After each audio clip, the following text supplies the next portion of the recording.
The Martyr of Sicily, the life of Saint Angelus. In the 12th century, the holy city of Jerusalem stood at the crossroads of faith and conflict. In 1185, a child named Angelus was born, according to tradition, to Jewish parents who had embraced the Christian faith.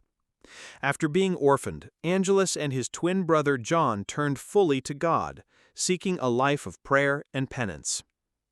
They journeyed to Mount Carmel, where they joined a community of hermits dedicated to the Blessed Virgin Mary. There, under the rule given by Saint Albert of Jerusalem, Angelus grew in holiness, becoming one of the early members of what would become the Carmelite order. Formed in silence and contemplation, Angelus was eventually called beyond the mountain.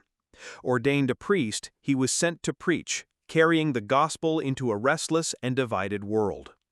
Tradition holds that he traveled to Rome during the pontificate of Pope Honorius III, representing the early Carmelites as they sought recognition within the Church. From there, his mission took him to Sicily, where his words ignited hearts. He preached repentance, defended the truth of the faith, and was said to be accompanied by signs and miracles, testifying to the power of God at work within him.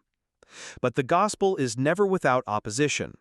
In Licata, Angelus confronted a powerful nobleman, calling him to conversion and to abandon a life of grave sin. On May 5, 1220, while preaching inside a church, Angelus was attacked by hired assassins. Struck down with multiple wounds, he fell before the altar he had served. Yet even in death, he imitated Christ, offering forgiveness to his killers and urging others to do the same.